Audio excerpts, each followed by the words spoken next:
नमस्कार दोस्तों, मैं पवन कुमार आपका अपने YouTube चैनल मॉडर्न विज्ञान में स्वागत करता हूं। आज हम आपके लिए लेकर आए हैं उपसह संयोजक यौगिक चैप्टर। कौन सा चैप्टर? उपसह संयोजक यौगिक चैप्टर। चैप्टर का नाम है उपसह संयोजी यौगिक। इसमें हम जानेंगे उपसह संयोजी यौगिकों के, सभी लोग अच्छे से समझ लें, इसमें हम जानेंगे उपसह संयोजी यौगिकों के IUPAC नाम। क्या जानेंगे?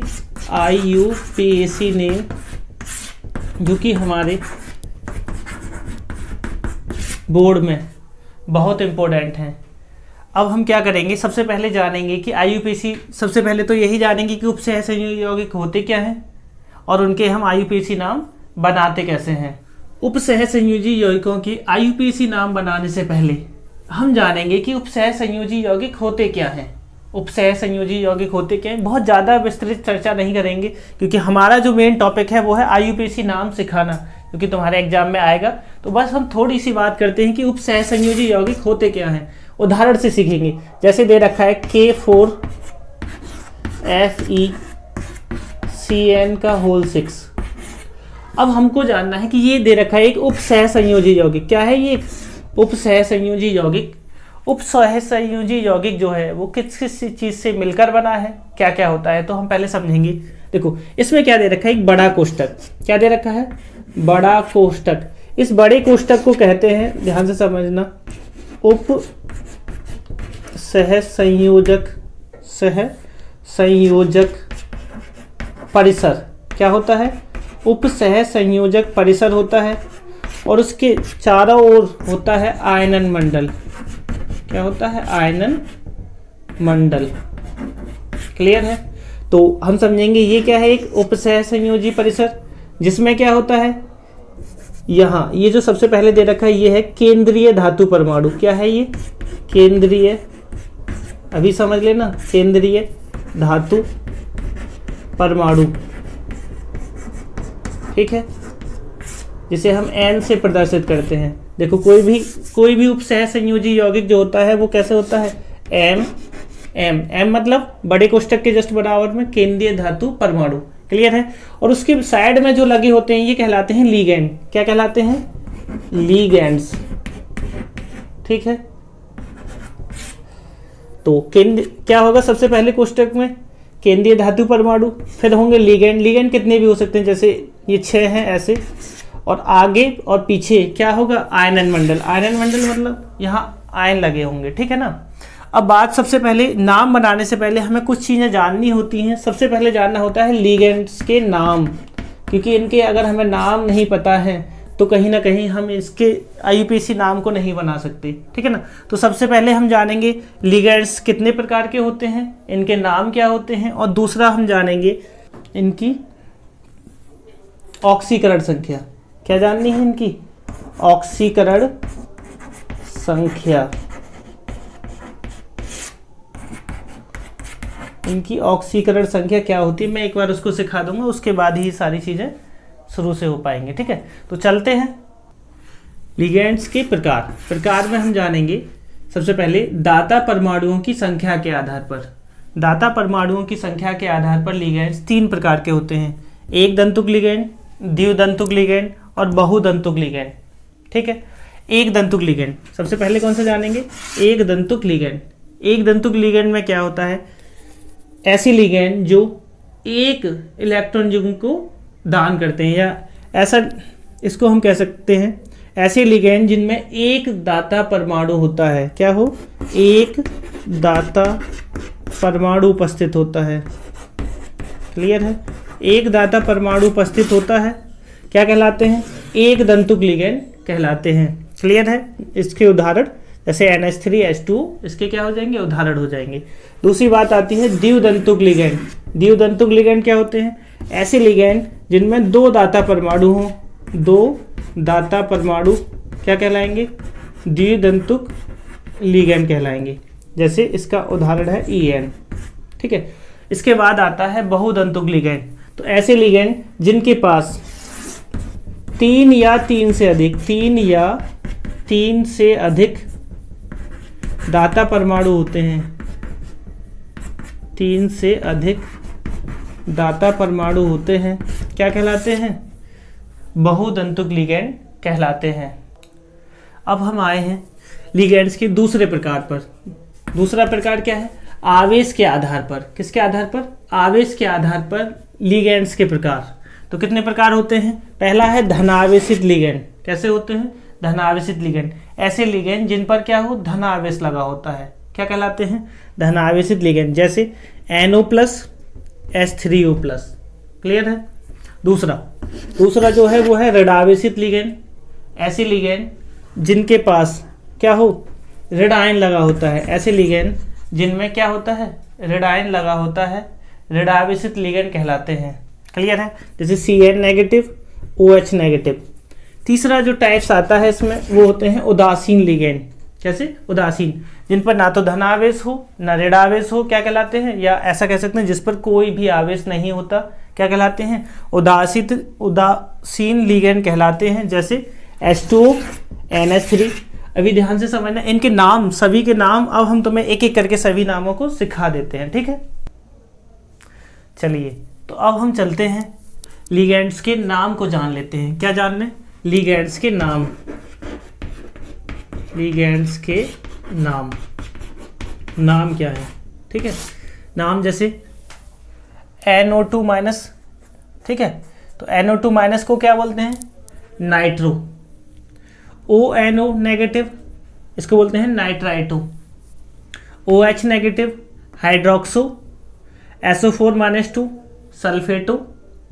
SO3-2, सल्फाइटो। CN-, cyano. NO3-, नाइट्रेटो। F-, फ्लोरो। Cl-, क्लोरो या क्लोरिडो भी बोल सकते हैं, जो भी मन में आए ना। जैसे Br-, ब्रोमो या ब्रोमिडो, तो भी कोई बात नहीं है। I-, iodo. H2O को बोलते हैं एक्वा। क्या बोलते हैं? एक्वा। NH3, ammine. क्या बोलेंगे? एमीन। NO को नाइट्रोसिल। EN क्या है? Ethylene diamine. क्या है? Ethylene diamine. याद रखना इसको, ठीक है ना? और C2O4 की पावर -2, इसे क्या बोलेंगे? ऑक्सीलेटो। क्या बोलेंगे? ऑक्सीलेटो। CH3COO-, इसे हम क्या बोलेंगे? एसीटेटो। ठीक है, इसके अलावा कुछ और भी लिगैंड्स हैं, अगर वो आते हैं तो हम उनको नामों के बीच में सिखाते हुए चलेंगे, ठीक है ना? दूसरी बात, अब हम जानेंगे कि यदि लिगैंड्स एक साथ ज़्यादा आ जाए, जैसे हमने ये बताया था K4FeCN6, तो यहाँ लिगैंड्स कितने? 6। तो 6 लिगैंड्स को हम क्या बोलेंगे? तो ध्यान से समझेंगे। यदि 2 लिगैंड एक साथ आते हैं, एक जैसे 2 लिगैंड होते हैं, तो हम 2 के लिए लगाते हैं डाई। सब लोग वैसे तो जानते होंगे इसे। 3 के लिए लगाते हैं ट्राई। 4 के लिए टेट्रा। 5 के लिए पेंटा। 6 के लिए हेक्सा। 7 आएगा तो क्या लग जाएगा? हेप्टा। क्लियर है? अब हम चलेंगे कहाँ? उपसह संयोजक यौगिकों का नामकरण। क्या सीखेंगे? उपसह संयोजी यौगिकों का नामकरण, जो कि सबसे ज़्यादा इंपॉर्टेंट है। क्लियर है? और याद रखना, ये बहुत ज़्यादा इंपॉर्टेंट है, थोड़ा ध्यान देना। ध्यान क्या देना है?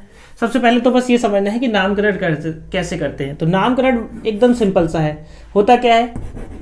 सब लोग जानते ही हैं इसे। तो पहले धनावेश होता है, धनायन होते हैं, फिर बड़ा कोष्टक शुरू होता है जिसके बारे में हमने बताया उपसह संयोजी परिसर होता है, जिसमें केंद्रीय धातु परमाणु लिगैंड होते हैं, एक जैसे भी हो सकते हैं, अनेक प्रकार के भी हो सकते हैं, और लास्ट में होता है ऋणायन। अब नाम बनाने का तरीका, तो नाम बनाने का तरीका एकदम सिंपल है। पहले लिखते हैं धनायन का नाम, ठीक है। इसका नाम बनाते समय पहले लिखते हैं इस कोष्टक का, कोष्टक में पहले लिगैंड के नाम, लिगैंड के नाम के बाद आता है केंद्रीय धातु परमाणु का नाम, और केंद्रीय धातु परमाणु के जस्ट कोष्टक में रोमन अंकों में उसकी ऑक्सीकरण संख्या, फर्स्ट, सेकंड, थर्ड, 0 जो भी आए, ठीक है। और सबसे लास्ट में लिखते हैं हम ऋणायन का नाम, जो भी यहाँ से ऋणायन आएगा उसका नाम सबसे पीछे। दोबारा से समझना, अगर धनायन दे रखा है तो पहले धनायन का नाम, फिर लिगैंड्स के नाम, फिर केंद्रीय धातु परमाणु का नाम, और केंद्रीय धातु परमाणु के कोष्टक में उसकी ऑक्सीकरण संख्या रोमन अंकों में, और सबसे लास्ट में ऋणायन का नाम, ठीक है। अब इसमें कुछ रूल्स भी आएंगे, उन रूल्स को हम क्या करेंगे, साथ के साथ सीखते रहेंगे। तो सबसे पहले हम शुरू करते हैं नाम को। पहला नाम क्या है? देखो सबसे ज़रूरी बात, दो चीज़ें समझनी है। इसके ऊपर प्लस दे रखा है तो कहीं ना कहीं ये क्या है, धन आयन है। कैसा है, धन आयन है। तो धन आयन का भी नाम हम यहीं से सीख लेंगे। जैसे ये दे रखा है, अब देखो इसमें आगे कुछ नहीं दे रखा, ना पीछे कुछ दे रखा है, ना आगे दे रखा है कुछ, ना पीछे दे रखा है, कोई दिक्कत नहीं है। हम डायरेक्ट बनाना शुरू करेंगे। देखो CO क्या है, CONH3 का होल 6, ठीक है। तो हम इसका नाम बनाएंगे। तो देखो नाम कैसे बनेगा, मैंने बताया सबसे पहले लिगैंड का नाम। इस कोष्टक में किसका नाम आएगा, लिगैंड का। लिगैंड कितने हैं, एमीन। एमीन के कितने, 6। तो पहले लिखेंगे हम इसका नाम हेक्सा। पहले नाम सीखते रहना, आराम से सीख जाओगे। हेक्सा इसको बोलते हैं एमीन। क्या बोलते हैं, एमीन, ठीक है। Hexa amine. फिर इसके बाद CO को क्या बोलेंगे, कोबाल्ट। कोबाल्ट, ठीक है। इसके बाद कोबाल्ट की ऑक्सीकरण संख्या यहाँ लिखेंगे रोमन अंकों में, ठीक है। अब बात आती है ऑक्सीकरण संख्या तो हमें निकालनी आती ही नहीं है, तो कैसे करें। तो भाई कुछ नामों को सीखते चलना, धीरे धीरे उसको अप्लाई करना सीख लेना, अपने आप सीख जाओगे। जैसे NH3 की होती है 0, कहीं लिख लेना, साइड में क्या कर लेना, लिख लेना। NH3 की ऑक्सीकरण संख्या टोटल कितनी होती है, 0। अगर H2O आए तो उसकी भी कितनी होगी, 0, ठीक है। अब समझो इस पूरे की होगी 0 और ये बराबर किसके है, +3 के। तो CO की कितनी हो जाएगी, +3। नहीं समझ में आ रहा हो तो यहाँ जाओ, CONH3 का होल 6 +3, ठीक है। देखो CO की हमें पता नहीं है, CO की जब हमको मालूम नहीं है तो CO की CO लिख लो, प्लस 6 गुणा NH3। NH3 की कितनी, 0 बराबर, अगर ऊपर कुछ नहीं दे रखा है तो 0 लिखते हैं, जो दे रखा है फिर वही लिखेंगे, +3। ये तो हो गया 0, तो CO की कितनी होगी, +3। लेकिन हम क्या लिखेंगे, रोमन अंकों में 3rd।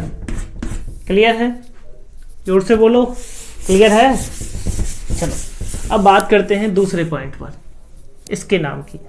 CO दे रखा है तो इसका याद रखना, पहले लिगैंड के नाम लिखते हैं, बाद में लिखते हैं केंद्रीय धातु परमाणु का। अब दिक्कत यह है कि दो लिगैंड है, एक क्लोरीन है और एक एमीन है। तो नाम किसका पहले, A। एमीन में क्या आ रहा है, A, और क्लोरीन में C। तो A नाम पहले लिखा जाएगा। कितने हैं, 5। तो लिखेंगे पेंटा। बहुत इंपॉर्टेंट है, याद रखना, पेपर में आएगा ही, तो हमको ये बहुत अच्छे से सीख लेना है। पेंटा एमीन, क्या नाम है, पेंटा एमीन। इसके बाद क्लोरो या क्लोरिडो, जो लिखना चाहो वो लिख सकते हैं, क्लोरो। इसके बाद नाम आएगा कोबाल्ट का। किसका नाम आएगा, कोबाल्ट का, कोबाल्ट, ठीक है। अब कोबाल्ट की ऑक्सीकरण संख्या लिखी जाएगी। एक चीज हम भूल गए हैं, प्लस आया है तो आयन लिखेंगे। क्या लिखेंगे, आयन, ठीक है। अगर यहाँ प्लस माइनस लिखा होता है तो हम आयन लिखते हैं ना। चलो अब यहाँ समझेंगे क्या है कोबाल्ट ऑक्सीकरण संख्या। देखो Cl की होती है -1, इसकी -1, अच्छा निकाल कर ही बता दें, CO प्लस -1, इसकी हो जाएगी 0, तो 0 ही लिख दें, प्लस लगाते जाओ, बराबर +2। तो -1 इधर आएगा, +3 हो जाएगा। तो इसकी ऑक्सीकरण संख्या कितनी हो जाएगी, 3rd। आयन, याद रखना आयन लिखना पड़ेगा। क्या लिखना पड़ेगा, आयन लिखना पड़ेगा। क्लियर है। ऑक्सीकरण संख्या नहीं समझ में आई हो तो फिर से समझो, कैसे समझेंगे। इसकी कितनी है, -1, इसकी है 0 और इसकी कितनी है, टोटल कितनी है, +2 बराबर होता है। तो ये -1 उधर जाएगा तो हो जाएंगे +3, तो इसकी कितनी होगी, 3, ठीक है। देखो जैसे इसका है NiCO और इसके कितने हैं, 4, तो 4 हैं, तो 4 के लिए क्या आएगा, टेट्रा कार्बोनिल। क्या आएगा, टेट्रा कार्बोनिल। और निकिल। अब फिर से वही बात कि केंद्रीय धातु परमाणु के कोष्टक में क्या लिखेंगे, रोमन अंकों में ऑक्सीकरण संख्या। CO की होती है 0, जब इसकी 0 तो टोटल 0, तो यहाँ लिख देंगे 0, ठीक है। आगे चलते हैं। अच्छा, कुछ भी चीज़ समझ नहीं आए तो याद रखना, प्रैक्टिस जितनी करते जाओगे अपने आप सीख जाओगे, ठीक है ना। अभी ऐसा हो सकता है कि पहली बार में ऐसा लग रहा हो, पता नहीं सर तो बहुत फास्ट जा रहे हैं, तो फास्ट नहीं है, ये स्लो ही है। दिक्कत ये है कि तुम्हें ऑक्सीकरण संख्या को थोड़ा सा ध्यान से समझना है। कैसे समझेंगे, नाम देखो, नाम को पहले अच्छे से समझ लो। इसका नाम एमीन, इसका नाम क्लोरीन, तो पहले नाम लिखते हैं लिगेंड्स के। लिगेंड्स में भी उसका नाम पहले, जिसका नाम ABCD के अनुसार पहले आता है। तो इसका नाम A से, इसका नाम C से, भाई किसको लेंगे, A को। कितने हैं, 4, तो नाम हो जाएगा टेट्रा। अब तो मुझे लगता है एकदम तुम सीख गए होंगे से, तो amine, tetra amine try chloro. कितने क्लोरो, ट्राई क्लोरो, ठीक है। आगे कोबाल्ट, क्या है, कोबाल्ट। याद रखना इसका नाम सबसे लास्ट में, कोष्टक में इसका नाम लास्ट में, इनके नाम पहले, कोबाल्ट। ठीक है, अब कोबाल्ट के कोष्टक में उसकी ऑक्सीकरण संख्या, भाई देखो ऑक्सीकरण संख्या कितनी हो जाएगी, NH3 की 0 और इसकी हो जाएगी -1, -1 की कितनी है 3, तो हो जाएगी -3, -3 का जस्ट उल्टा +3 इसकी हो जाएगी। ठीक है, दोबारा से समझ लेना, अगर फिर तुम्हें फिर से लग रहा हो कि नहीं समझ में आ रहा है तो यहाँ ध्यान से समझो। इसको लिखते चलते हैं CO प्लस, इसकी तो हो गई 0 प्लस इसकी कितनी होगी -3 बराबर, अगर जैसे यहाँ लिखा था +2 तो लिख देते +2, +3 तो +3, यहाँ कुछ नहीं लिखा तो क्या लिखेंगे 0, लिखा होता -2 तो लिख देते -2। अब समझो ये माइनस के 3 उधर जाएंगे तो किसके हो जाएंगे प्लस के, तो CO कितना हो गया +3। ठीक है ना, अब ये बच्चों की तरह ये नहीं कराना, क्लियर है। चलो अब बात आती है लास्ट, इसको बहुत ध्यान से समझना क्या है, इसके बारे में हम जानेंगे क्या है। सबसे पहले देखो आगे कुछ नहीं दे रखा तो नाम आगे लिखने की जरूरत है ही नहीं, पीछे वाले का नाम पीछे लिखेंगे, कोष्टक का नाम पहले बनाना है। तो कितने हैं 2, तो डाई एमीन, समझ में आ रहा है ना, एमीन के हैं 2, फिर किसका नाम आएगा सिल्वर का। फिर से समझना ये कोष्टक से बाहर है, मत सोचो इसके बाद इसको लिखोगे, नहीं पहले इस कोष्टक का सिल्वर। ठीक है, कोष्टक में इसकी ऑक्सीकरण संख्या लिखेंगे, याद रखना ऑक्सीकरण संख्या, और लास्ट में आएगा ये Cl क्या है क्लोराइड, क्या बोलेंगे इसे क्लोराइड। ठीक है, एक चीज और समझना, अगर Cl2 लिखा होता तो भी हम क्लोराइड लिखते, बस ऑक्सीकरण संख्या में परिवर्तन आता। ठीक है ना, अब बात आती है कि ऑक्सीकरण संख्या तो हमने छोड़ दी, तो अब उसका नाम बना लो। देखो इसकी Ag की तो पता नहीं है, इसकी होती है 0 प्लस इसकी कितनी होती है -1 बराबर रखेंगे 0 के। फिर से समझो Ag प्लस NH3 की 0 होती है तो 2 का गुणा करोगे तब भी 0, प्लस इसके भी -1 बराबर 0, टोटल कुछ दे नहीं रखा 0 हो जाएगा, तो कितना हो गया -1 उधर जाएगा +1 तो कितनी हो जाएगी फर्स्ट। ठीक है, समझ में आ गया। अब आगे चलते हैं और नामों पर। आगे जैसे ये दे रखा है K4FeCN का होल 6, इससे पहले एक चीज जान लो, इस रेड आयन वाले को जान लो। देखो रेड आयन का अगर रेड आयन आता है, क्या आता है रेड आयन आता है, रेड आयन आता है या आगे धन आयन आता है, ऐसे समझ लेना, या तो कोष्टक पे क्या लिखा हो रेड, या कोष्टक से आगे कुछ ये ऐसे लिखा है K लिखा है Na लिखा है, मतलब धन का। तो याद रखना केंद्रीय धातु परमाणु के नाम में, केंद्रीय धातु परमाणु के नाम में 8 जोड़ते हैं, क्या जोड़ते हैं 8।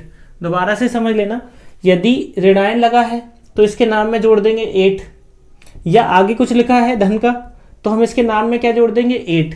क्लियर है सबको। चलो जल्दी से नाम बनाते हैं। अब मुझे लगता है तुम सारे टाइप सीख गए हैं, बस यही एक थोड़ा सा ऐसा टाइप्स होता है जिसको अक्सर बच्चे भूल जाते हैं। देखो इसको समझेंगे। सबसे पहली बात, आगे या पीछे कितने भी लिखे हो डायरेक्ट उसका नाम लिखते हैं, 4 नहीं लिखने, ठीक है, सिर्फ लिखेंगे पोटेशियम। क्या लिखेंगे, बहुत ध्यान से सीख लेना, ऐसे नाम बहुत पेपर में पूछे जाते हैं। पोटेशियम, मुझे लगता है ये तो सरल सा है, पोटेशियम। इसके बाद कोष्टक हमने सिखाया पहले लिगेंड के नाम, कितने हैं लिगेंड 6। देखना फिर से समझना, यहाँ नहीं लिखेंगे 4 लेकिन यहाँ 6 लिखेंगे। 6 का मतलब हेक्सा, हेक्सा, और CN को क्या बोलते हैं साइनो। क्लियर है, प्रैक्टिस करते रहोगे सीख जाओगे, हेक्सा साइनो। अब देखो इसको हम वैसे बोलते थे आयरन, लेकिन आयरन में लगाना पड़ेगा 8, तो वो तो नाम अच्छा बनेगा नहीं, हम इसको बोलेंगे फेरेट। क्या बोलेंगे, फेरेट। क्या बोलेंगे भाई, फेरेट। ठीक है, समझ गए होंगे 8 क्यों आया, फेरस या फेरेट। 8 इसलिए आया क्योंकि आगे प्लस का दे रखा है, ठीक है ना। और कोष्टक में क्या लिखेंगे, इसकी ऑक्सीकरण संख्या। ऑक्सीकरण संख्या को निकालना कैसे, हमने बताया था, प्लस के हैं 4, भाई के का होता है +1, +1 मतलब प्लस के 4, डायरेक्ट में लिख देता हूँ +4। इसकी निकालनी है, इसके कितने हैं -1, समझ लेना CN का होता है -1, हुए कितने 6, भाई कहीं लिखते रहना इसको, के की +1 CN की -1, और तो किसी की नहीं जाननी, I की होती है -1 और CN की -1, K की +1, ठीक है। इसकी कितनी हो जाएगी, C2O4 की होती है -2, ठीक है। और Cn की -1 और Na की +1, ठीक है। अगर किसी को नहीं पता हो तो Na की कितनी होती है +1, इसको कहीं तुम लोग नोट कर लेना, ठीक है, जिससे कि तुम लोग बार बार परेशान ना रहो ना। चलो अब यहाँ जानेंगे कि है क्या, इसको समझेंगे। -6 + 4 कितना बचा 2, तो इसकी ऑक्सीकरण संख्या 2 ही होगी, लेकिन प्लस की यहाँ प्लस माइनस हम लगाते नहीं है, ठीक है ना। अब यहाँ चलते हैं, इसका नाम कैसे बनाना है। तो सबसे पहले इन दोनों में से किसी का नाम आएगा, तो इसी का नाम आता है। इसका नाम क्या है, एथिलीन डाईएमीन, एथिलीन डाईएमीन, ठीक है। इसकी ऑक्सीकरण संख्या कितनी होती है 0, ठीक है। अब आते हैं, इसका नाम क्या है, tetra iodo, tetra iodo, clear है। फिर इसका नाम, अब समझो, ऊपर माइनस दे रखा है तो इसके नाम में जुड़ जाएगा 8, तो क्रोमियम को बोल देंगे क्रोमेट, क्या बोलेंगे, क्रोमेट, क्रोमेट। और उसकी ऑक्सीकरण संख्या, और लास्ट में लिखेंगे आयन, क्या लिखेंगे भाई, आयन। क्यों लिखेंगे, क्योंकि इस पर प्लस या माइनस लगा है। 8 क्यों लगा रहे हैं, क्योंकि माइनस लगा है, या 8 कब लगाते हैं, आगे कुछ लिखा हो धन का, क्लियर है। अब समझो, ऑक्सीकरण संख्या इसकी 0, इसकी हो जाएगी कितनी, माइनस होती है तो -4 उधर जाएगा तो 3, कितना रह जाएगा 3। दोबारा से समझो, फिर से समझो, इसकी तो निकालनी है, इसकी हो जाएगी 0, ये हो जाएगी प्लस माइनस के 4 बराबर -1, तो ये -4 इधर जाएंगे, प्लस के 3, प्लस के 4, प्लस के 4 में से 1 चला जाएगा तो प्लस के 3, तो कहीं ना कहीं हो जाएगी कितनी 3। चलो आगे बढ़ते हैं।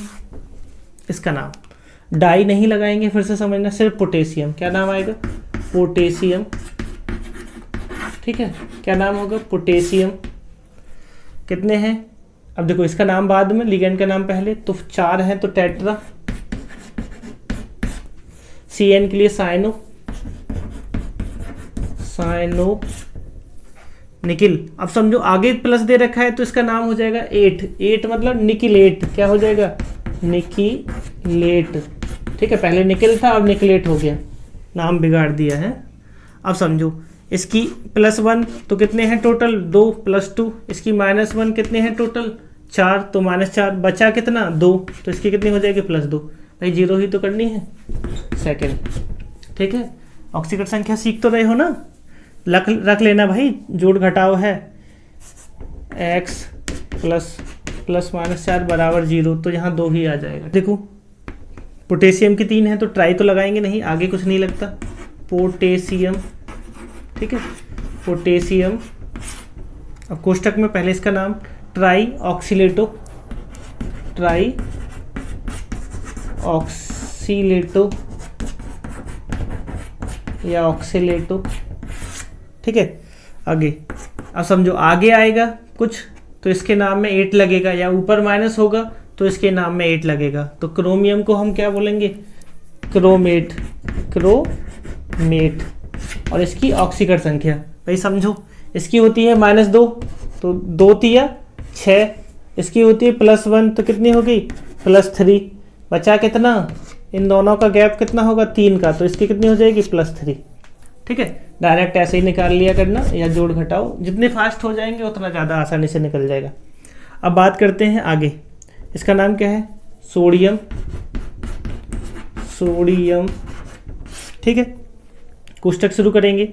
अब समझो, पहले लिगेंड का नाम तो 2 हैं, तो डाई, Cn को बोलते हैं साइनो, डाई साइनो। और देखो आगे प्लस है तो कहीं ना कहीं इसका नाम क्या होगा, सिल्वर नहीं होगा, क्या होगा, अर्जेंटेट, क्या बोलेंगे, अर्जेंटेट, ठीक है। और कोष्टक में इसकी ऑक्सीकरण संख्या, फिर से वही, इसकी -1 तो -2 हो जाएगी, इसकी +1, अंतर कितने का है 1 का, तो इसकी कितनी हो जाएगी +1, ठीक है। कितनी हो जाएगी फर्स्ट। इससे आगे चलते हैं, अब हम जानेंगे इस प्रकार के अगर तुम्हारे में नाम आता है तो उसका नाम हम कैसे बनाएं, ठीक है। थोड़ा जटिल सा लगता है लेकिन होता बहुत सरल है। याद रखना, इसमें क्या है, 2 कोष्टक हैं, कितने हैं 2, तो 2 में क्या समझना है कि पहला वाला तो प्लस मान लो और दूसरे को मान लो माइनस, ऐसे इसको प्लस मान लो, इसको क्या मान लो माइनस। इस तरह से बस नाम बना देंगे। थोड़ा सा एक बार यहाँ नाम को ध्यान से समझना है, उसके बाद तुम सीख जाओगे। देखो अगर मान लो इस कोष्टक का नाम बनाना होता तो क्या होता, हेक्सा एमीन। बहुत ध्यान से समझना, हेक्सा एमीन, बहुत ज़्यादा रूल नहीं सीखने। एमीन, क्रोमियम, क्या हो जाएगा क्रोमियम, और इसकी ऑक्सीकरण संख्या हम यहाँ कोष्टक में, इसके लिए अभी जगह छोड़ रहे हैं, हम सिखाएंगे कहाँ से लिखनी है। फिर इसके बाद इसका नाम, तो hexa cyano, hexa cyano, cyano. अब बहुत ध्यान से समझना, माइनस है तो कहीं ना कहीं 8 लगेगा, तो कोबाल्टेट, क्या बोलेंगे कोबाल्टेट, ठीक है कोबाल्टेट, और कोष्टक में ऑक्सीकरण संख्या, ठीक है। अब ऑक्सीकरण संख्या जो हम निकालते हैं वो ध्यान से समझना, दोनों की जो निकल कर आती है उसका आधा आधा लिखते हैं। देखो इसकी हो जाएगी 0 और इसकी हो जाएगी -6, ठीक है। या इसे इससे कोई लेना देना नहीं है, इसको तो बस समझना है भाई, समझो। इसकी मान लो x + 0 प्लस इसकी भी मान लो x, और इसकी कितनी हो जाएगी -6, तो कितनी हो जाएगी 2x, x बराबर आ जाएगी 3। कितनी आ जाएगी 3। बड़ा भाग तो मुझे लगता है हो गए होंगे ठीक। चलो अगर नहीं ठीक है तो डायरेक्ट समझ लो, इसकी 0, इसकी -6, और -6 कितने में बढ़ जाएगी 2 में, कितनी 3 थर्ड, और यहाँ भी थर्ड। समान लिखते हैं, याद रखना, ऐसा मत करना कि यहाँ 0 लिख दो यहाँ 6 लिख दो, ठीक है ना। दोबारा से यहाँ समझेंगे, 5 है एमीन के, तो हेक्सा एमीन, बहुत इंपॉर्टेंट है ये हेक्सा एमीन। अब देखो प्लस वाले के लिए तो नॉर्मल ही नाम लिख जाएगा, प्लेटिनम, प्लेटिनम, ठीक है। ऑक्सीकरण संख्या बराबर लिखेंगे दोनों तरफ से आगे, हेक्सा क्लोरिडो या क्लोरो लिख दो, हेक्सा क्लोरो। अब प्लेटिनम नहीं आएगा, प्लेटिनेट, क्या आएगा प्लेटिनेट, प्लेटिनेट। क्यों आएगा भाई, क्योंकि यहाँ माइनस मानकर चल रहे हैं हम इसे, ठीक है। अब बात आती है ऑक्सीकरण संख्या, फिर से वही तरीका, दोनों की निकाल लो, इसकी होगी 0, इसकी x, इसकी -6, तो -6 दो जगह बटेगा, कितना रहेगा थर्ड, दोनों की ही थर्ड आ गई। क्लियर है। तो अब हम उम्मीद कर रहे हैं कि आप इन सभी चीज़ों से सीख गए होंगे कि IUPAC नाम किस तरह निकाले जाते हैं। काम क्या करना है, आप अपनी बुक्स को लो, नोट्स को लो, और उसकी बस जल्दी से उसकी क्या करनी है, प्रैक्टिस कर लेनी है। यहाँ से 2 नंबर से लेकर मिनिमम 2 नंबर का आता है, इससे ज़्यादा का भी आ सकता है, याद रखना 2 नंबर का आता है, कभी कभी ये 3 नंबर 4 नंबर तक का तुम्हारे एग्जाम में आ जाता है। तो इसकी प्रैक्टिस अच्छे से करना। मिलते हैं आपसे नई वीडियो में, तब तक के लिए जय हिंद।